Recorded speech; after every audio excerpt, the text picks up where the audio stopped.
প্রিয় বন্ধুরা, তোমাদের সকলকে স্বাগত জানাই Apurba Manna home tutor class HS YouTube চ্যানেলে। আজ আমি তোমাদের সঙ্গে তোমাদের দ্বাদশ শ্রেণী চতুর্থ সেমিস্টারের এবিটিএ টেস্ট পেপার যে বেরিয়েছে 2026কে লক্ষ্য করে, সেই এবিটিএ টেস্ট পেপারের সমাধানের ক্লাস নিয়ে এলাম ভূগোলের। ঠিক আছে, ফার্স্ট যে পেজটি রয়েছে, পেজ নাম্বারটা তোমরা আশা করি জানো, অর্থাৎ AC7 নম্বর পেজে ভূগোলের টপিকটি রয়েছে। এই পেজে সমস্ত বড় প্রশ্নের উত্তরের ক্লাস নিয়ে এলাম, তো দেখতে থাকো ক্লাসটি। তো দেখো, আমি এখানে সমস্ত প্রশ্নের উত্তর সাজিয়েছি। ঠিক আছে, পিডিএফ কপি ধরেই তোমাদের দেখাচ্ছি। তোমরা তোমাদের বইটি লক্ষ্য করো, পুরো ক্লাসটা দেখো।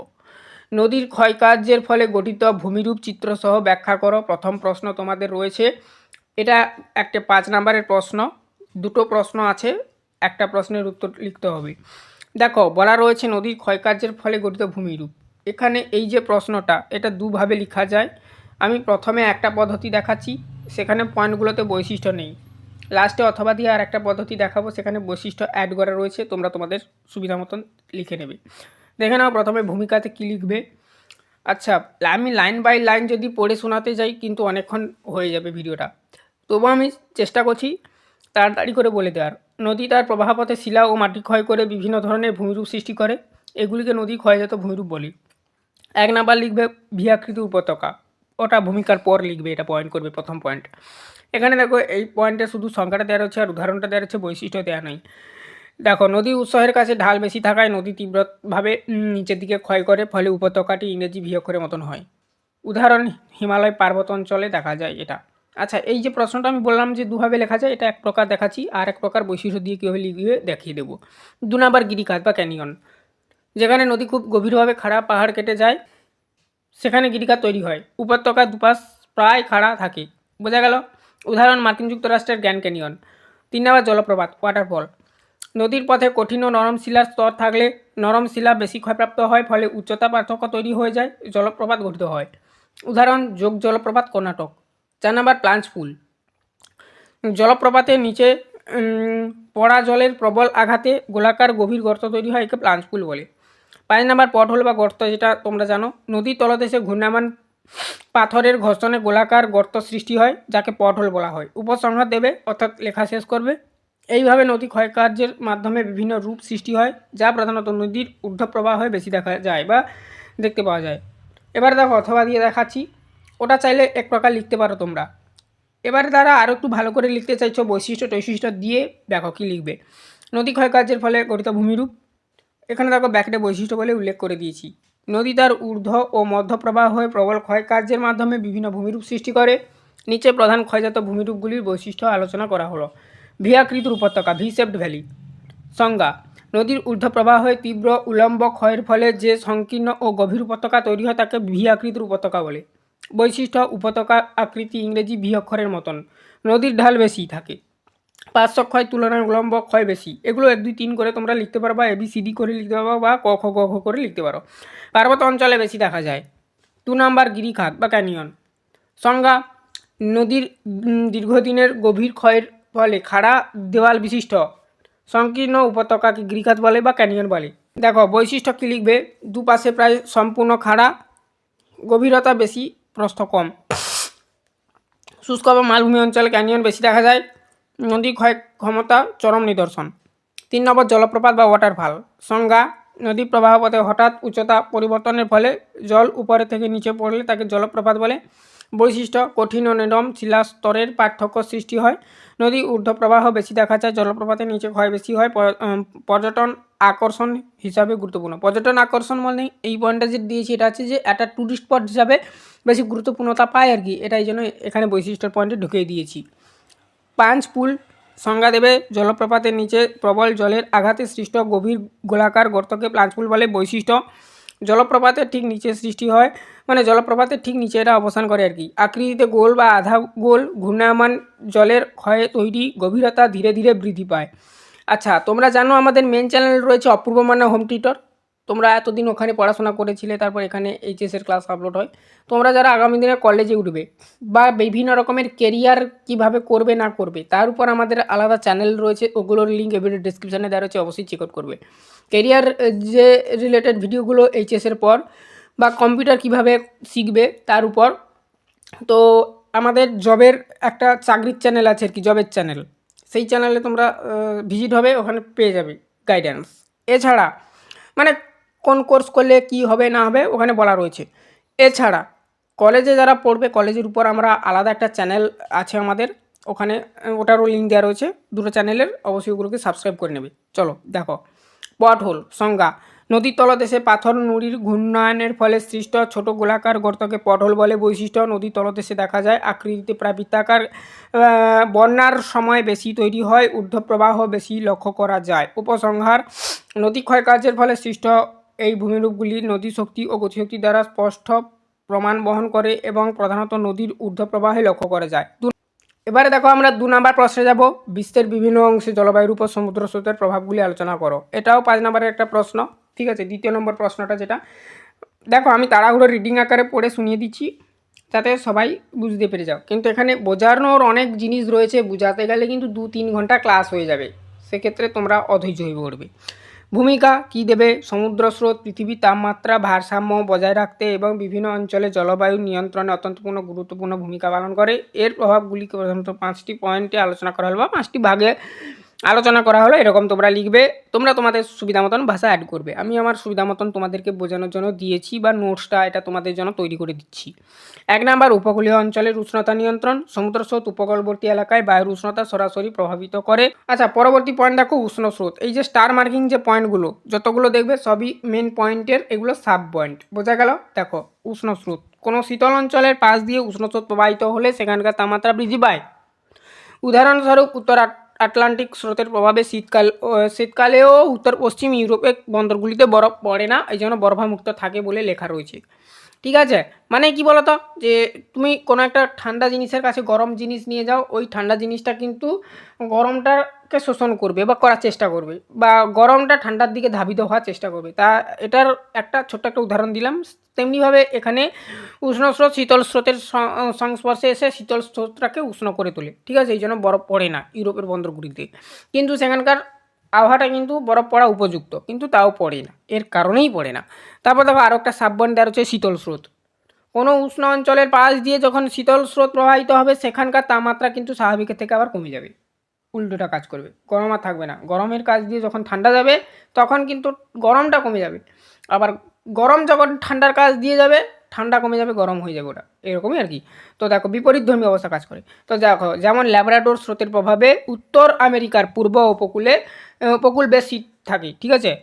2 নম্বর, বৃষ্টিপাত ও আর্দ্রতা। বায়ুমণ্ডলের আর্দ্রতা এবং বৃষ্টিপাত সমুদ্র স্রোতের প্রকৃতির ওপর নির্ভর করে।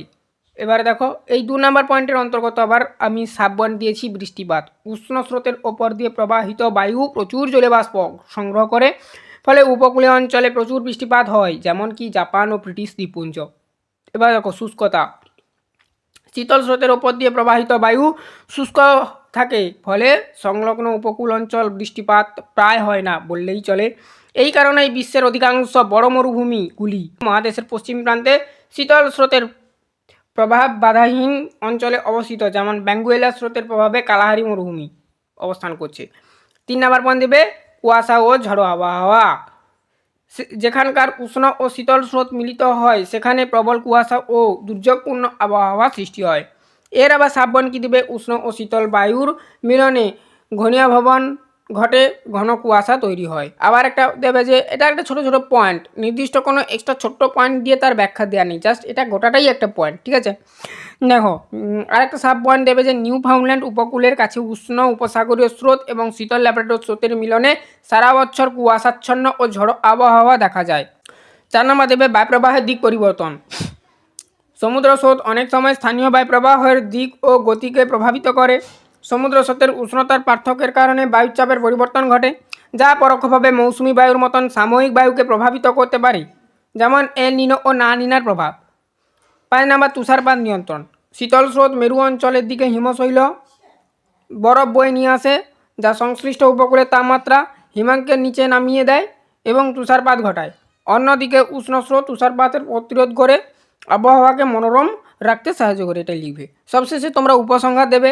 পরিশেষে বলা যায়, মানে সবশেষে বলা যায়, সমুদ্র স্রোত হলো পৃথিবীর তাপ নিয়ন্ত্রণকারী যন্ত্র। ঠিক আছে, উপসংহারের এইটা দেবে, এটা ব্যাখ্যাটা আর কি, যে সমুদ্র স্রোতটাই পৃথিবীর তাপমাত্রা বাড়ায় কমায় অর্থাৎ নিয়ন্ত্রণ করে, এই জন্য নিয়ন্ত্রণকারী যন্ত্র বলা হয়েছে। এটি না থাকলে ক্রান্তীয় অঞ্চলে অত্যাধিক উত্তপ্ত এবং মেরু অঞ্চল বসবাসের অযোগ্য শীতল হয়ে পড়তো। ঠিক আছে, এটাই লিখবে। এবারে আসছি আমরা 2-এর দাগে। বলা রয়েছে যে কোনো 2টি প্রশ্নের উত্তর দাও, প্রত্যেকটি প্রশ্নের মান 3 করে 6 নাম্বার।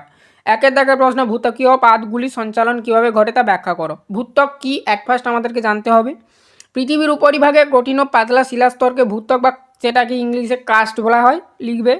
এবারে ইংলিশ টার্মটা তোমার যদি না তৎক্ষণাৎ মনে আসে পরীক্ষায় লেখার সময়, তোমরা ইংলিশ টার্মগুলো দেখে রাখো, যারা জিওগ্রাফি অনার্স নিয়ে পড়বে ভাবছো ভবিষ্যতে কলেজে, তোমাদের জন্য বললাম, অর্থাৎ ভূগোল নিয়ে যারা পড়াশোনা করবে ভাবছো আগামী দিনে। এটি প্রধানত হালকা শিলা দ্বারা গঠিত এবং এর গড় গভীরতা প্রায় 30 কিলোমিটার। মহাসাগরীয় তলদেশে 5 থেকে 10 কিলোমিটার এবং মহাদেশীয় অংশে প্রায় 40 কিলোমিটার। ভূত্বকের ওপরের অংশ সিলিকা ও অ্যালুমিনিয়াম দিয়ে গঠিত বলে একে শিয়াল স্তর বলা হয়। পাতের সঞ্চালন কিভাবে ঘটবে এবারে দেখে নাও। এটা একটা জাস্ট প্রশ্ন হিসাবে তোমাদেরকে দিয়েছি, কিন্তু এটা একটা পয়েন্ট, এভাবেই তোমরা পয়েন্টটা দেবে, তাহলে পরীক্ষক আকৃষ্ট হবে। পৃথিবী ভূত্বক কতগুলি ছোট বড় খণ্ডে বিভক্তিত, যাদের পাত বা ইংলিশে প্লেট বলা হয়। এই পাতগুলি স্থির নয়, বরং সর্বদা সচল, অর্থাৎ নিচের কারণগুলোর জন্য ধীর গতিতে সঞ্চালিত হচ্ছে। কোন কারণগুলোর জন্য? দেখো, প্রথম কারণ পরিচলন স্রোত, অর্থাৎ কনভেকশন কারেন্ট যেটাকে বলা হয়। ভূত্বকের নিচে ম্যান্টেল বা গুরুমণ্ডলের উপরিভাগে অ্যাস্টেনোস্ফিয়ার প্রচণ্ড উচ্চতাপে তরল শিলা বা ম্যাগমা সৃষ্টি করে। এই তপ্ত ম্যাগমা চক্রাকারে ওপরে উঠে আসে এবং পাতের তলায় ধাক্কা দেয়, ফলে পাতগুলি একে অপরের থেকে দূরে সরে যায় বা কাছে চলে আসে। পৃথিবীর অভ্যন্তরীণ তাপ, ভূ অভ্যন্তরীণ প্রচণ্ড তাপের প্রভাবে শিলাস্তরে যে চাপের তারতম্য ঘটে তা পাতগুলিকে সচল রাখতে সাহায্য করে। এটার ব্যাখ্যাটা এটাই দেবে। হয়ে গেল এই প্রশ্নটার উত্তর। এটাকে আরও এক প্রকার লেখা যায়, এই যে 3 নম্বরের এই প্রশ্নটা, এইটাকে আবার 3 নম্বরের আরও একটু ভালো করে লেখা যায়। সেটা কি দেখাচ্ছি। দেখো 3 নম্বরে যদি তুমি আরও একটু ভালো করে লিখতে চাও, অন্যান্য ভাষা অ্যাড করে, বিভিন্ন বইতে বিভিন্ন তো থাকে, তো আমি সেই রকমই তোমাদের দুভাবে লেখা যায় তৈরি করে দিচ্ছি। দেখো, ওটা এক প্রকার দেখেছ, এটা দেখো ভূত্বক ও পাত সংস্থান তত্ত্ব লিখবে। ফার্স্ট ভূত্বক সম্পর্কে তোমাদেরকে লিখতে হবে, যেটাকে ইংলিশে কাস্ট বলা হয়। পৃথিবীর উপবিভাগে যে কঠিন ও পাতলা শিলাস্তর দেখা যায় তাকে ভূত্বক বলে। এটি পৃথিবীর মোট আয়তনের মাত্র 1%। উপাদান অনুযায়ী এই 2টি ভাগে বিভক্তিত: শিয়াল মহাদেশীয় ভূত্বক, সীমা মহাসাগরীয় ভূত্বক। বোঝা গেল? এই দুটো লিখবে। পাত সঞ্চালনের কারণ ও প্রক্রিয়া, এখানে কি লিখবে? পৃথিবীর ভূত্বক কতগুলি কঠিন ও অনমনীয় খণ্ডে বিভক্তিত, যাদের পাত বলা হয়। এই পাতগুলি নিচের প্রক্রিয়াগুলোর মাধ্যমে সঞ্চালিত হয়। কোন কোন প্রক্রিয়া? 1 নাম্বার পরিচলন স্রোত, কনভাকশন কারেন্ট। ওই পয়েন্টটা এখানেই দেওয়া রয়েছে, কিন্তু একটু আলাদা। এটি পাত সঞ্চালনের প্রধান কারণ। ভূবিজ্ঞানী অথার হোমাসের মতে, ওখানে কিন্তু এটা দেওয়া ছিল না বিজ্ঞানী নামটা। গুরুমণ্ডলে তপ্ত ম্যাগমা পরিচলন স্রোতের সৃষ্টি করে। এই স্রোত যখন পাতের নিচে অংশে ধাক্কা দেয় তখন পাতগুলি নড়াচড়া করতে শুরু করে। 2 নাম্বার লিখবে অ্যাস্টেনোস্ফিয়ারের ভূমিকা। গুরুমণ্ডলের সান্দ্র ও অর্ধতরল অংশকে অ্যাস্টেনোস্ফিয়ার বলে। এর ওপর পাতগুলি ভাসমান অবস্থায় থাকে। পিচ্ছিল এই স্তরের ওপর দিয়ে পাতগুলি খুব ধীর গতিতে পিছিয়ে এক স্থান থেকে অন্য স্থানে সরে যায়। 3 নাম্বার লিখবে ম্যাগমার চাপ। 2টি পাত পরস্পর থেকে দূরে সরে গেলে অপসারী সীমানা নিচের দিকে তপ্ত ম্যাগমা ওপরে উঠে আসে। এই নতুন সৃষ্টি হওয়া শিলাস্তরের দুপাশের পাতকে ঠেলে সরিয়ে দেয়, মানে এটা নতুনটা আর কি, যেটা নতুন শিলাস্তরটা। 4 নাম্বার লিখবে মহাকর্ষীয় টান। যখন একটি ভারী পাত হালকা পাতের নিচে প্রবেশ করে, অর্থাৎ অভিসারী সীমানা বরাবর এটা হয়ে থাকে, তখন মহাকর্ষ বলের প্রভাবে ভারী পাতটি আরও নিচের দিকে টানযুক্ত হয়, যা পুরো পাতটি গতিশীল করে। তারপর দেখো নেক্সট পরবর্তী প্রশ্নে যাব। নদীর পুনর্জীবন লাভের পদ্ধতিগুলি আলোচনা করো। তো দেখো কি বলা রয়েছে নদীর পুনর্জীবন লাভ। নদী ক্ষয়কার্যের ক্ষমতা শেষ হয়ে আসার পর কোনো কারণে নদীর গতিবেগ ও পুনর্ক্ষয় করার ক্ষমতা বৃদ্ধি পেলে তাকে নদীর পুনর্জীবন লাভ বলে। এটি প্রধানত 3টি পদ্ধতিতে ঘটে। পুনর্জীবন লাভের পদ্ধতি সমূহ এরকমই লিখবে। এবারে 3টি পদ্ধতি লিখতে হবে। 1 ইউস্ট্যাটিক পুনর্জীবন। সমুদ্রবক্ষ নিচু হয়ে গেলে বা হিমযুগ বরফ জমার ফলে সমুদ্রের জলস্তর নেমে গেলে নদীর মোহনার উচ্চতা বৃদ্ধি পায়। এর ফলে নদীর ঢাল বেড়ে যায় এবং নদী পুনরায় প্রবল বেগে নিম্নক্ষয় শুরু করে। 2 নম্বর ডাইন 2 নম্বর ডাইনামিক বা গতিশীল পুনর্জীবন লাভ। দেখো কি বলবে, ভূ আন্দোলনের ফলে যদি নদীর উৎসস্থল বা আবহবিকা উঁচুতে উঠে যায় তবে নদীর ঢাল অনেক বেড়ে যায়। এর ফলে নদী স্থিতিশক্তি গতিশক্তিতে রূপান্তরিত হয় এবং নদী আবার যৌবন অবস্থায় ফিরে আসে। 3 নম্বর স্ট্যাটিক বা স্থিতিশীল পুনর্জীবন লাভ। কি লিখবে না, এক্ষেত্রে সমুদ্রপৃষ্ঠ বা ভূমিরূপের পরিবর্তন হয় না, বরং নদীর জলবায়ুগত কারণে পুনর্জীবন ঘটে। যেমন কি হঠাৎ বৃষ্টিপাত বৃদ্ধি পেলে বা জলধারণ ক্ষমতা বাড়লে। তারপরে পয়েন্ট দেবে যে অন্যান্য কোনো নদী এসে মূল নদীর সাথে যুক্ত হলে। আবার একটা পয়েন্ট দেবে যে নদীবাহিত বোঝার পরিমাণ যেমন বালি পলি কমে গেলে নদী শক্তি বৃদ্ধি পায়। সৃষ্ট ভূমিরূপ, এর দ্বারা কী কী ভূমিরূপ সৃষ্টি হয় দেখে নাও, এটা একটা ছোটো করে পয়েন্ট করবে। এই প্রক্রিয়ার ফলে নিক পয়েন্ট অর্থাৎ এটার ইংলিশটা একই, নদী মঞ্চ এবং কর্তৃত আঁকাবাঁকা নদীপথ তৈরি হয়। এবারে 3 নম্বর প্রশ্নে যাব, ক্রান্তীয় ঘূর্ণবাত এবং নাতিশীতোষ্ণ ঘূর্ণবাতের মধ্যে 3টি পার্থক্য লেখো। এটা আমি আমার এক ছাত্রের খাতা থেকে তোমাদেরকে দেখিয়ে দিচ্ছি, সময় খুবই কম তার জন্য দেখিয়ে দিচ্ছি, এরকম তার লেখা ছিল, মানে তাকে লিখে দিয়েছিলাম তো সেখান থেকে দেখিয়ে দিচ্ছি। দেখো, বিষয় ক্রান্তীয় ঘূর্ণবাত, প্রতিপ ঘূর্ণবাত, এরকম দুটো ঘর করবে, মানে বিষয়ের ঘর নিয়ে 3টে, কিন্তু এক্স্যাক্ট ঘর ক্রান্তীয় ঘূর্ণবাত প্রতিপ ঘূর্ণবাত দুটো হচ্ছে। দেখো কী বলবে, অবস্থান উৎপত্তি, এর পরিপ্রেক্ষিতে কী লিখবে, ক্রান্তীয় ঘূর্ণবাতের ঘরে উভয় গোলার্ধে 5 ডিগ্রি থেকে 30 ডিগ্রি অক্ষরেখার মধ্যে সাধারণত উষ্ণ সমুদ্রের উপর সৃষ্টি হয়। প্রতিপা গুণবাদ কী লিখবে, উভয় গোলার্ধে 35 ডিগ্রি থেকে 65 ডিগ্রি অক্ষরেখা বা অক্ষাংশের মধ্যে স্থল ও জলভাগ উভয় স্থানেই সৃষ্টি হতে পারে। তারপর দেখো 2 নম্বর লিখতে হবে যেটা তোমাদেরকে, সেটা হচ্ছে বায়ুপুঞ্জ ও সীমান্ত। কী লিখবে, এতে কোনো সীমান্ত বা ফ্রন্ট গঠিত হয় না, এটি শুধুমাত্র একটি উষ্ণ বায়ুপুঞ্জ দিয়ে গঠিত। এটি উষ্ণ শীতল ও দুটি ভিন্নধর্মী বায়ুপুঞ্জের মিলনের এবং সুপুষ্ট সীমান্ত ফ্রন্ট গঠনের মাধ্যমে সৃষ্টি হয়।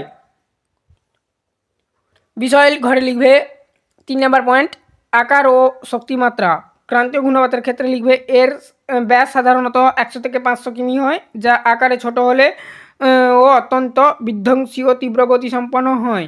প্রতিপ ঘূর্ণবাতের ক্ষেত্রে লিখবে এর ব্যাস 300 থেকে 200 কিমি বা তার বেশি হতে পারে। এটি বিশাল এলাকা জুড়ে থাকলেও ঝড়ের তীব্রতা ক্রান্তীয় ঘূর্ণবাতের চেয়ে কম। এটাই লিখবে, 3টি লিখলে হয়ে যাবে 3 নম্বর। তারপর দেখো নেক্সট বলা রয়েছে 4 দাগের প্রশ্ন, জীববৈচিত্র্য ধ্বংসের ক্ষেত্রে মানুষের ভূমিকা আলোচনা করো। জীববৈচিত্র্য ধ্বংসের ক্ষেত্রে মানুষের ভূমিকা। বর্তমানে জীববৈচিত্র্য বিন্যাসের প্রধান কারণ হলো মানুষের অপরিকল্পিত ও অতিমাত্রায়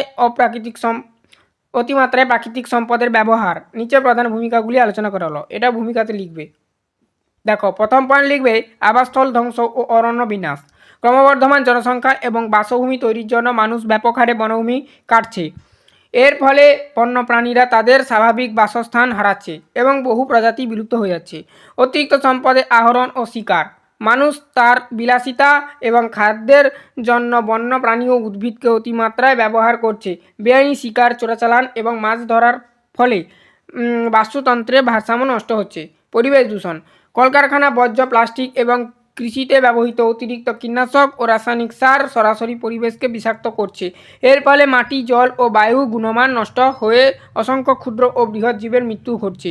জলবায়ুর পরিবর্তন। জীবাশ্ম জ্বালানি পোড়ানো এবং গ্রিনহাউস গ্যাস নির্গমনের মাধ্যমে মানুষ বিশ্ব উষ্ণায়ন ঘটছে। এই দ্রুত পরিবর্তনের সাথে অনেক প্রাণী ও উদ্ভিদ মানিয়ে নিতে না পেরে মারা যাচ্ছে।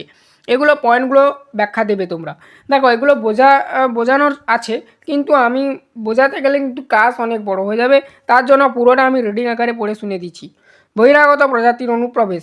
এই পয়েন্টের পরিপ্রেক্ষিতে ব্যাখ্যা কী দিবে, অনেক সময় মানুষ নিজের প্রয়োজন বা অজান্তে কোনো নির্দিষ্ট অঞ্চলের বাইরে থেকে নতুন প্রজাতি যেমন কচুরিপানা বা তিলাপিয়া মাছ নিয়ে চলে আসে, যা স্থানীয় দেশীয় প্রজাতির অস্তিত্বকে বিপন্ন করে তোলে, মানে খাপ খাইয়ে না নিতে পেরে অন্যান্য যে স্থানীয় প্রজাতিগুলো তাদের সঙ্গে প্রতিযোগিতায় না পেরে উঠে মরে যায়।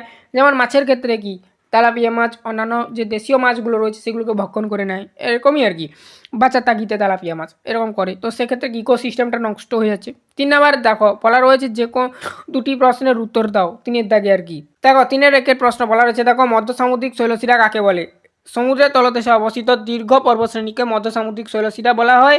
যখন দুটি সামুদ্রিক পাত পরস্পর থেকে দূরে সরে যায়, যেমন অপসারী সীমানা উদাহরণ একটু দেওয়া রয়েছে ব্যাকরণের মধ্যে, তখন ভূগর্ভের অ্যাস্ট্রোস্ফিয়ার থেকে তপ্ত ম্যাগমা ফাটল দিয়ে ওপরে উঠে এসে শীতল ও কঠিন হয়ে এই শৈলশিরা গঠন করে। আটলান্টিক মহাসাগরের মাঝ বরাবর অবস্থিত মধ্য আটলান্টিক শৈলশিরা পৃথিবীর দীর্ঘতম পর্বতশ্রেণী। 2 নম্বর দেখো প্রশ্ন, ক্ষয়ের শেষ সীমা বলতে কি বুঝো? ভূবিজ্ঞানী JW পাওয়েল, ওটাকে ইংলিশে লেখা রয়েছে দেখো ব্যাকেটের মধ্যে, 1875 সালে প্রথম এই ধারণাটি দেন। নদী বা অন্যান্য কোনো ক্ষয়কারী শক্তি কোনো একটি অঞ্চলের ভূমিভাগকে যতটা গভীর পর্যন্ত ক্ষয় করতে পারে সেই সর্বনিম্ন তলকে ক্ষয়ের শেষ সীমা বলে। সাধারণত সমুদ্রপৃষ্ঠই হলো নদীর ক্ষয়ের শেষ সীমা, তবে কোনো জায়গায় হ্রদ বা শক্ত শিলা থাকলে তাকে অস্থায়ী বা স্থায়ী ক্ষয়ের সীমাও বলা হয়। কোনো ক্ষেত্রে স্থায়ী হতে পারে, আবার কোনো ক্ষেত্রে অস্থায়ী হতে পারে, ঠিক আছে। তারপর দেখো নেক্সট 3 নাম্বার, কোপেনের ব্যাখ্যা অনুসারে AM জলবায়ু বলতে কি বোঝো? কোপেনের শ্রেণীবিভাগ অনুযায়ী AM হলো ক্রান্তীয় মৌসুমী জলবায়ু, A সমান ক্রান্তীয় বৃষ্টিপ্রধান অঞ্চল, আর M সমান মনসুন। এভাবে ভাগ করেছে কোপেন, আশা করি তোমরা পড়েছো। এটা কিন্তু অনার্সের বিষয়টা এখানে একটু দিয়ে দিয়েছি। যাই হোক, তারপর দেখো নেক্সট বৈশিষ্ট্য, এখানে গ্রীষ্মকালে প্রচুর বৃষ্টিপাত হয় এবং একটি স্বল্পকালীন শুষ্ক ঋতু অর্থাৎ সাধারণত শীতকাল দেখা যায়। তারপরে বৃষ্টিপাতের ক্ষেত্রে কি লিখবে না, বার্ষিক বৃষ্টিপাতের পরিমাণ 250 সেন্টিমিটারের বেশি হয়। ভারত, মায়ানমার এবং দক্ষিণ পূর্ব এশিয়ার দেশগুলিতে এই জলবায়ু দেখা যায়। এখানে অতটাও ডিটেলস দেয়নি, কিন্তু অনার্সে এর উপর মানে থার্ড সেমিস্টারে আর কি, তো আমাদের থার্ড সেমিস্টারে এটা ছিল, তো সেক্ষেত্রে একটা পেপার পুরোটাই পড়তে হয়েছে কোপেনের জলবায়ু শ্রেণী বিভাগটা, ঠিক আছে। তো যাক, এবারে আসছি পড়াতে, একটু বলে দিলাম তোমাদেরকে। তো দেখো, আলফা বৈচিত্র্য কাকে বলে? একটি নির্দিষ্ট ক্ষুদ্র ভৌগোলিক অঞ্চলে বা একই বাসস্থানে বসবাসকারী বিভিন্ন প্রজাতির মোট সংখ্যাকে আলফা বৈচিত্র্য বলে। এটি কোনো একটি নির্দিষ্ট বাস্তুতন্ত্রের মধ্যে প্রজাতির বৈচিত্র্য পরিমাপ করে। উদাহরণস্বরূপ, একটি নির্দিষ্ট পুকুরে কত ধরনের মাছ বা পতঙ্গ আছে তা হলো সেই পুকুরের আলফা বৈচিত্র্য। বিভাগ, এবারে যাব বিতে। প্রতিটি 2 নম্বরের প্রশ্ন আর কি উত্তর দিতে হবে। দেখো, গ্রামীণ জনসংখ্যার ওপর প্রবঞ্চন অর্থাৎ মাইগ্রেশন যেটাকে ইংলিশে বলা হয়, তার প্রভাব কী রকম পড়ে সেটা লিখতে হবে। দেখো, এক্ষেত্রে তোমাদের মনে রাখতে হবে 2 প্রকারের প্রভাব পড়ে, একটা হচ্ছে ধনাত্মক প্রভাব পড়ে আর একটা হচ্ছে ঋণাত্মক প্রভাব পড়ে। দেখো, ধনাত্মক প্রভাব কীরকম পড়ে? পরিযায়ী শ্রমিকরা যখন শহর থেকে গ্রামে টাকা পাঠায় তখন গ্রামের পরিবারের আর্থিক অবস্থার উন্নতি ঘটে এবং কৃষি বা ছোট ব্যবসায় বিনিয়োগ বাড়ে। ঋণাত্মক প্রভাব কীরকম পড়ে? গ্রাম থেকে কর্মক্ষম যুবকরা শহরে চলে যায়, ফলে গ্রামে শুধু বৃদ্ধ ও শিশুরা পড়ে থাকে, যা কৃষিকাজ ও সামাজিক কাঠামোর ওপর নেতিবাচক প্রভাব ফেলে। মানে কৃষিকাজ করতে পারে না, শিশুও পারে না, বৃদ্ধও পারে না, তা কী হবে? নেতিবাচক প্রভাব পড়বে, অর্থাৎ উন্নতি হবে না, আয় উন্নতি কিছুই থাকবে না তেমন একটা। এটাই হচ্ছে নেতিবাচক প্রভাব। 2 নম্বর দেখো, জনবিবর্তন মডেলে দ্বিতীয় এবং তৃতীয় পর্যায়ের মধ্যে পার্থক্য। দ্বিতীয় পর্যায় দেখো কী লিখবে, এখানে জন্মহার উচ্চ থাকে কিন্তু চিকিৎসা ব্যবস্থা উন্নতির কারণে মৃত্যুহার দ্রুত হ্রাস পায়, ফলে জনসংখ্যা বিস্ফোরণ ঘটে। তৃতীয় পর্যায়, এই পর্যায়ে জন্মহার এবং মৃত্যুহার উভয়ই কমতে শুরু করে, পরিবার পরিকল্পনা সচেতনতা বৃদ্ধি পায় এবং জনসংখ্যা বৃদ্ধির হার গতিশীল হয়ে থাকে। ওহো, আচ্ছা দেখো 3 দাগে এবারে যাব আমরা। 3 দাগের প্রশ্নটা কিন্তু এখানে তুলতে ভুলে গেছি, আমি যখন পিডিএফটা আর একবার এডিট করে নেব। তো তোমরা যারা যারা পিডিএফ নেবে আমাদের কাছ থেকে 2 টাকার বিনিময়ে নিতে পারো পিডিএফ। আর হচ্ছে আমি পিডিএফটা এক্ষুনি আমি ভিডিওর শেষেই এডিট করে নেব, এখানে প্রশ্নটা তুলতে ভুলে গেছি। যাই হোক, এখানে উত্তরটা লেখা রয়ে গেছে আর কি। এখানে আমি বইটা দেখে প্রশ্নটা পড়ে তোমাদেরকে আমি শুনিয়ে দিচ্ছি, তোমরা মিলিয়ে নাও, ঠিক আছে। প্রশ্নটা ছিল যেটা, সেটা হচ্ছে যে দেখো, মানব উন্নয়নের সূচক নির্ধারণে বিভিন্ন গোলপোস্টগুলি সম্পর্ক লেখো। এটাই তোমাদের প্রশ্নটা। আমি এখানে আমি একটু পরে ভিডিওটা শেষ করে নিয়ে এডিটটা করে দেব, ঠিক আছে, এখানটা এডিট করে দেব, যারা যারা পিডিএফ নেবে ওখানে থাকবে। দেখো 2 নাম্বার যে দেখো 3 নাম্বার যে প্রশ্নের উত্তরটা দেখে নাও। মানব উন্নয়ন সূচক নির্ধারণে গোলপোস্ট। মানব উন্নয়ন সূচক গণনা সময় প্রতিটি বিষয়ের একটি সর্বনিম্ন মিনিমাম এবং সর্বোচ্চ ম্যাক্সিমাম মান নির্ধারণ করা হয়, একেই গোলপোস্ট বলা হয়। যেমন গড় আয়ু 20 বছর থেকে 85 বছরের মধ্যে হয়। এই মানগুলোর সর্বাপেক্ষা এই নির্দিষ্ট দেশের সূচক নির্ধারণ করা হয়। আর HDI মানে কি বলতো? এখানে হিউম্যান ডেভেলপমেন্ট ইন্ডেক্সকে বলা হয়েছে। দেখো 4 নম্বর যে প্রশ্নটা তোমরা বইটি লক্ষ্য করো, এখানে বলা রয়েছে উন্নয়নের প্রতি অধ্যাপক অমর্ত্য সেনের মতবাদটি সংক্ষেপে লেখো, ঠিক আছে, এটাই তোমাদের প্রশ্ন। দেখো, উন্নয়নের প্রতি অধ্যাপক অমর্ত্য সেনের মতামত, এখানে কি লিখবে? অমর্ত্য সেনের মতে উন্নয়নের মানে শুধু মাথাপিছু আয় বৃদ্ধি নয়, বরং মানুষের ক্ষমতায়ন, ক্যাপাবিলিটি যেটাকে বলা হয় আর কি, এবং স্বাধীনতার প্রসার। তার মতে শিক্ষা, স্বাস্থ্য এবং সামাজিক সুযোগ সুবিধার মাধ্যমে যদি একজন মানুষ নিজের পছন্দ মতন জীবনযাপন করার ক্ষমতা বৃদ্ধি পায়, তবেই তাকে প্রকৃত উন্নয়ন বলা হয়। 5-এর দাগে দেখো, এবারে যাবো আমরা যে কোনো দুটি প্রশ্নের উত্তর দাও। প্রশ্ন মান 2 করে 4 নাম্বার। জনাধিক্য কাকে বলে? প্রথম প্রশ্ন, ওভার পপুলেশন যেটা। তো দেখো, জনাধিক্য বা ওভার পপুলেশন লিখে তোমরা এর ব্যাখ্যাটা দেবে। কোনো নির্দিষ্ট অঞ্চলে বা দেশে বসবাসকারী মোট জনসংখ্যা যদি সেই অঞ্চলে প্রাপ্ত প্রাকৃতিক সম্পদের তুলনায় অনেক বেশি হয় এবং যার ফলে মানুষের জীবনযাত্রার মান হ্রাস পায়, তবে সেই অবস্থাকে জনাধিক্য বা ওভার পপুলেশন বলা হয়। মূল বৈশিষ্ট্য দেবে এবারে, মানে মূল বৈশিষ্ট্য মানে এর বৈশিষ্ট্যটা দেখো। এখানে জনসংখ্যা গ্রেটার দেন সম্পদ, অর্থাৎ সম্পদের তুলনায় মানুষ বেশি। মাথাপিছু আয় কমে যায় এবং বেকারত্ব বৃদ্ধি পায়। 2 নম্বর গেল এটা। 3 নম্বর, বাসস্থান, খাদ্য ও শিক্ষার অভাব দেখা দেয়। 4 নম্বর, প্রকৃতির ওপর অতিরিক্ত চাপ সৃষ্টি হয়। সহজভাবে মনে রাখার জন্য এখানে আরও একভাবে লেখা যায়, দেখো। আচ্ছা, সহজভাবে মনে রাখার জন্য একটি ছোট ঘরে যদি থাকার জায়গার চেয়ে মানুষের সংখ্যা বেশি হয়ে যায়, যেমন বিশৃঙ্খলার সৃষ্টি হয়, জনাধিক্য হলো দেশের ক্ষেত্রে ঠিক সেই রকমই একটি অবস্থা। এটা জাস্ট একটা উদাহরণ দিয়েছি। তারপর দেখো, নেক্সট বলা রয়েছে 2-এর দাগে না, এখানে প্রশ্নটা বলা রয়েছে দেখো যে নারী ক্ষমতায়ন এবং জনসংখ্যার বৃদ্ধির মধ্যে সম্পর্ক কী? নারী সাক্ষরতা এবং জনসংখ্যা বৃদ্ধির মধ্যে একটি বাস্তানুপাতিক সম্পর্ক বিদ্যমান। অর্থাৎ নারী সাক্ষরতার হার বাড়লে জনসংখ্যা বৃদ্ধির হার হ্রাস পায়। এর কারণগুলি হলো সচেতনতা। এর পরিপ্রেক্ষিতে লিখবে, শিক্ষিত নারীরা পরিবার পরিকল্পনা এবং জন্ম নিয়ন্ত্রণ পদ্ধতি সম্পর্কে অনেক বেশি সচেতন হন। বিবাহের বয়স, শিক্ষার প্রসারের ফলে নারীদের অল্প বয়সে বিয়ের প্রবণতা কমে যায়, যা প্রজনন কালকে সংক্ষিপ্ত করে দেয়। শিশু মৃত্যুর হার হ্রাস। কী লিখবে? শিক্ষিত মায়েরা পুষ্টি ও স্বাস্থ্যবিধি সম্পর্কে সচেতন হওয়ায় শিশু মৃত্যুর হার কমে যায়, যার ফলে অধিক সন্তান গ্রহণের মানসিকতা ও কমে যায়। 3 নাম্বার, দরিদ্রতা বলতে কী বোঝো? আচ্ছা, এই দরিদ্রতাটাকে ইংলিশে কী বলে সেটা কমেন্টে জানাও। এই অবধি যারা ক্লাসটা দেখলে তাহলে বুঝতে পারবো।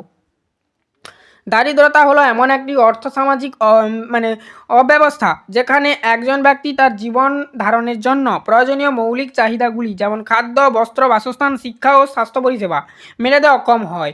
আয় বা সম্পদের অভাবের কারণে যখন মানুষের জীবনযাত্রার মান একটি নির্দিষ্ট সীমা, দারিদ্র্য সীমা যেটাকে বলা হয়, নিচে চলে যায়, তখন তাকে দারিদ্র বলা হয়। তারপর 4 নাম্বারটা, এবারে 4 নাম্বারের প্রশ্নটা তোমরা লক্ষ্য করো। বলা রয়েছে দেখো, কল্যাণকামী পদ্ধতি বলতে কী বোঝো? কল্যাণকামী পদ্ধতি দেখো, ওয়েলফেয়ার অ্যাপ্রোচ যেটাকে ইংলিশে বলা হয়। দেখো, ভূগোলে কল্যাণকারী পদ্ধতি হলো এমন একটি দৃষ্টিভঙ্গি যা সমাজের মানুষের জীবনযাত্রার মান উন্নয়ন, সামাজিক ন্যায় বিচার এবং মৌলিক চাহিদা পূরণের ওপর গুরুত্ব দেয়। এই পদ্ধতিতে দেখা হয় কে কোথায় কী পাচ্ছে এবং কিভাবে পাচ্ছে, অর্থাৎ সম্পদের সুষম বন্টন এবং সাধারণ মানুষের, অর্থাৎ বিশেষ করে দরিদ্র শ্রেণীর সামাজিক ও অর্থনৈতিক কল্যাণ নিশ্চিত করাই এর মূল লক্ষ্য। এবারে দেখো, আমরা বিভাগ 6 যাব। বলা রয়েছে দেখো, অর্থাৎ পার্ট সির অন্তর্গত নিচের যে কোনো দুটি প্রশ্ন উত্তর দাও। এখানে দেখো 3 নাম্বারের প্রশ্ন, অর্থাৎ দুটো প্রশ্ন উত্তর দিতে হবে। 6 নাম্বার, ভারতের খাদ্য প্রক্রিয়াকরণ শিল্পের সমস্যাগুলি আলোচনা করো। পরিকাঠামোগত অভাব, প্রথম পয়েন্ট লিখবে। আধুনিক হিমঘর, কোল্ড স্টোরেজ যেটাকে বলা হয়, এবং দ্রুত পরিবহন ব্যবস্থার অভাবে প্রচুর কৃষিজ পণ্য নষ্ট হয়ে যায়। 2 নম্বর পয়েন্ট, পুঁজির অভাব। দেখো, এই শিল্পের আধুনিক প্রযুক্তির ব্যবহারের জন্য যে বিপুল পরিমাণ বিনিয়োগ প্রয়োজন তার অভাব রয়েছে। 3 নম্বর পয়েন্ট, কাঁচামালের অভাব। ঋতুভেদে কাঁচামালের যোগান অনিশ্চয়তা এবং নিম্নমানের বীজ ব্যবহারের ফলে উন্নত মানের কাঁচামাল সব সময় পাওয়া যায় না। এবারে দেখো, এবারে আমরা 2-এর দাগের প্রশ্নটা দেখব। হিমালয় অঞ্চলে বিক্ষিপ্ত বসতি গড়ে ওঠার কারণগুলি আলোচনা করো। দেখো, এখানে বলা রয়েছে দেখো, হিমালয় পার্বত্য অঞ্চলে জনসংখ্যা অত্যন্ত কম এবং বসতিগুলি দূরে দূরে বা বিক্ষিপ্তভাবে অবস্থিত। এর প্রধান কারণগুলি হলো বন্ধুর ভূপ্রকৃতি 1 নম্বর, খাড়া ঢাল, গভীর উপত্যকা এবং পাথুরে জমির কারণে এই অঞ্চলে বড় বড় শহর বা ঘনবসতি গড়ে তোলা অত্যন্ত কঠিন। 2 নম্বর, কৃষি জমির অভাব। পাহাড়ে সমতল জমির অভাব থাকায় চাষবাস কেবল ছোট ছোট ধাপযুক্ত জমিতে করতে হয়, তাই কৃষি জমিকে কেন্দ্র করে পরিবারগুলি ছড়িয়ে ছিটিয়ে বসবাস করে। প্রতিকূল জলবায়ু, 3 নম্বর পয়েন্ট, তীব্র শীত, তুষারপাত এবং ধস নামার আশঙ্কায় মানুষ নিরাপদ ও সুবিধাজনক স্থান বেছে নিয়ে পৃথকভাবে ঘর বাড়ি তৈরি করে। পরিবহন ব্যবস্থার সীমাবদ্ধতা। 4 নম্বর পয়েন্ট, দুর্গম পাহাড়ি পথে সড়ক ও রেলপথ নির্মাণ ব্যয়বহুল এবং কঠিন যাতায়াত ব্যবস্থা অনুন্নত হওয়ায় এলাকাগুলি একে অপরের থেকে বিচ্ছিন্ন হয়ে থাকে। 3 নম্বর প্রশ্ন, পশ্চিমবঙ্গে আর্সেনিক দূষণ ক্রমশ বৃদ্ধি পাওয়ার কারণগুলি আলোচনা করো। এটা একটা গুরুত্বপূর্ণ প্রশ্ন, দেখে রাখো, বা এর আগে যে হিমালয়ের যে মানে প্রশ্নটা এটাও দেখো বলা রয়েছে। দেখো, অতিরিক্ত ভূগর্ভস্থ জল উত্তোলন। লিখবে যে কৃষিকাজে সেচের জন্য মাটির তলা থেকে অতিরিক্ত জল তোলায় ভূ অভ্যন্তরে আর্সেনিক স্তর বাতাসের সংস্পর্শে এসে জলে মিশে যাচ্ছে।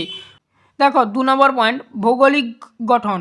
গঙ্গেয় বদ্বীপ অঞ্চলে পলিস্তরের প্রাকৃতিকভাবে আর্সেনিক খনিজ বিদ্যমান, যা মাটির স্তরের পরিবর্তনের ফলে জলের মিশছে। ঠিক আছে। রাসায়নিক সারের ব্যবহার। 3 নম্বর পয়েন্ট, কৃষিতে প্রচুর পরিমাণে ফসফেট জাতীয় সারের ব্যবহারের পরোক্ষ আর্সেনিক নিঃসরণ সাহায্য করে। এটা হচ্ছে মানে সারটার আর কি। তারপর দেখো নেক্সট, ওটা সার থেকে মিশে। 4 নম্বর প্রশ্ন, ভারতের গাড়ি শিল্পের উন্নতির কারণগুলি আলোচনা করো। ভারত বর্তমানে বিশ্বের অন্যতম প্রধান গাড়ি উৎপাদনকারী দেশ। এই উন্নতির কারণগুলি হলো চাহিদা বৃদ্ধি, ভারতের বিশাল জনসংখ্যা এবং ক্রমবর্ধমান মধ্যবিত্ত শ্রেণীর ক্রয় ক্ষমতা বৃদ্ধির ফলে ব্যক্তিগত ও বাণিজ্যিক গাড়ি ব্যাপক চাহিদা তৈরি হয়েছে। সরকারি নীতি। 2 নম্বর পয়েন্ট, ভারত সরকারের মেক ইন ইন্ডিয়া উদ্যোগে এবং বিভিন্ন কর ছাড় ও নীতিগত সহায়তা গাড়ি শিল্পকে ত্বরান্বিত করছে। কাঁচামালের সহজলভ্যতা। 2 নম্বর পয়েন্ট, গাড়ি তৈরির জন্য প্রয়োজনীয় লৌহ ইস্পাত, অ্যালুমিনিয়াম এবং রাবার ভারতে প্রচুর পরিমাণে পাওয়া যায়। বিদেশি বিনিয়োগ। 4 নম্বর পয়েন্ট, গ্লোবাল ব্র্যান্ডগুলি যেমন সুজুকি, হন্ডাই, টয়োটা ভারতের কলকারখানা স্থাপন করার ফলে প্রযুক্তিগত উন্নয়ন ঘটছে। এবারে আমরা বিভাগ 7-এ যাব। বলা রয়েছে দেখো তোমাদের জন্য বিভাগ 7-এ 1-এর দাগে কলকাতা শিল্পাঞ্চলে কাগজ শিল্প উন্নতির যে কোনো দুটি কারণ উল্লেখ করো। এখানে এই প্রশ্নটার উত্তর লিখবে কাঁচামালের যোগান। পার্শ্ববর্তী উলুবেড়িয়া ও ছত্তিশগড় থেকে বাঁশ ও বিদেশ থেকে আমদানি করা মন্ডক কলকাতা বন্দরের মাধ্যমে সহজে পাওয়া যায়। 2 নম্বর, জলের প্রাপ্যতা। হুগলি নদীর মিষ্টি জল কাগজ ধোলাই ও মণ্ড তৈরির কাজে প্রচুর পরিমাণে ব্যবহৃত হয়। এটাই লিখবে, প্রশ্নর মান যেহেতু 2। তারপর দেখো নেক্সট 2-এর দাগের প্রশ্নটা বলা রয়েছে, ভারতের সুস্থায়ী কৃষি কার্যের ক্ষেত্রে দুটি সমস্যা উল্লেখ করো। রাসায়নিক সারের অপব্যবহার। 1 নম্বর পয়েন্ট, অধিক ফলনের আশায় দীর্ঘকাল ধরে অতিরিক্ত রাসায়নিক সার ও কীটনাশক ব্যবহারের ফলে মাটির স্বাভাবিক উর্বরতা ও জৈব গুণাগুণ নষ্ট হচ্ছে। জলের অপচয়। 2 নম্বর পয়েন্ট, অবৈজ্ঞানিক সেচ পদ্ধতির কারণে। তো দেখো, ভূগর্ভস্থ জলস্তরের মাত্রা আশঙ্কাজনকভাবে নেমে যাচ্ছে, যা দীর্ঘমেয়াদী কৃষিকাজের জন্য বড় হুমকি। 3 নম্বর প্রশ্ন তোমাদের জন্য দেখো বলা রয়েছে, বন্যপ্রাণী করিডোর কাকে বলে। দেখো, বন্যপ্রাণী করিডোর কাকে বলে, এই যে প্রশ্নটার উত্তর লিখবে, দুটি বৃহৎ বনাঞ্চল বা বন্যপ্রাণী বাসস্থানের মধ্যে সংযোগকারী যে সংকীর্ণ বনপথের মাধ্যমে বন্যপ্রাণীরা এক বন থেকে অন্য বনে অবাধে যাতায়াত করতে পারে তাকে বন্যপ্রাণী করিডোর বলা হয় বা ওয়াইল্ড লাইফ করিডোর বলে। এটি বন্যপ্রাণীর প্রজনন এবং খাদ্যের সন্ধান বজায় রাখতে সাহায্য করে। অনেক সময় দেখবে বাঘ এক জায়গা থেকে অন্য জায়গায় চলে যায়। এইটা হচ্ছে অনেক ক্ষেত্রে দেখা যায় আর কি আমাদের এখানে। তো মানে আমাদের সুন্দরবন এলাকাতে আরও আর কি এইটা হচ্ছে বন্যপ্রাণী করিডোর আর কি, বা মানে প্রত্যেকটা প্রাণী জানে যে সে কোন রাস্তা দিয়ে কোন জঙ্গলে পৌঁছতে পারে।